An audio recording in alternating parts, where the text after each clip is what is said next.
வாழ்க வையகம், வாழ்க வளமுடன். வாழ்க்கை மலர்கள். நால்வோர் நற்சிந்தனை. பிப்ரவரி 27.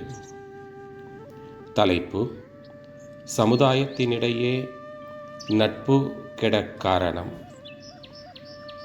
மக்களிடம் சிந்தனையாற்றல் வளர்ந்துள்ள இக்காலத்தில் போர் தேவையே இல்லை.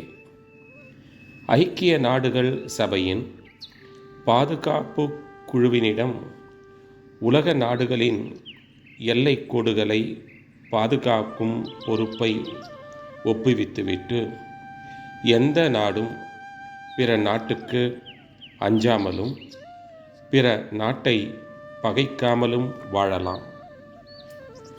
மனித சமுதாயத்தில் வாழ்வின் வளங்கள் அனைத்தையும் போர் அழிக்க வல்லது. ஆதிகால மக்களிடம் சிந்தனை வளராத காலத்தில், அவர்கள் விலங்கினத்தை போன்று பிற உயிரை துன்புறுத்தியே வாழ்ந்த காலத்தில் தோன்றிய முரட்டுச் செயல்தான் போர்.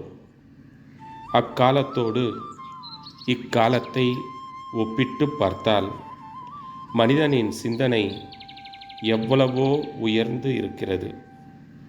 நிலவுக்கு பயணம் செய்யவும், கம்ப்யூட்டர் சாதனங்களை தினசரி வாழ்வில் பயன்படுத்தவும் மனிதனின் அறிவு உயர்ந்து உள்ளது. இந்த காலத்திலும் போர் மனித சமுதாயத்தில் உருவாகின்றது. மக்களை சீர்குலைக்கச் செய்கிறது என்றால் இது பெரும் தவறு ஆகும். போரினால் எத்தனை மனித உயிர்கள் துன்பமடைகின்றன, கேள்விக்குறி, நாசம் அடைகின்றன என்று எளிதாக அனைவரும் உணரலாம்.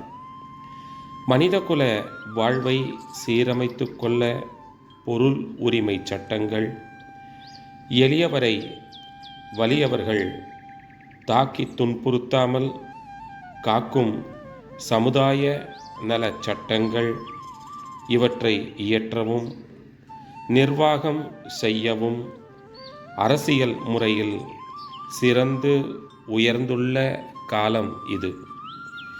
இறைநிலையை உணர்த்தி அறநெறியை போதித்து வாழ்க்கை ஒழுக்கத்தையும் பண்பாட்டையும் காப்பதற்காக இக்காலத்தில் எத்தனை மதங்கள் தோன்றி செயலாற்றி வருகின்றன. இன்னமும் பல உயிர்களை வருத்தியும் கொன்றும் அவர்கள் உடைமைகளை அழித்தும் நீடித்து வரும் போர் உலகில் இருக்கிறது என்றால் தவறு எங்கே இருக்கின்றது, கேள்விக்குறி. ஆட்சி முறையில் பொறுப்பின்மையும் மத தலைவர்களிடையே உண்மையான கடவுள் உணர்வின்மையும் அன்றோ காரணம், கேள்விக்குறி.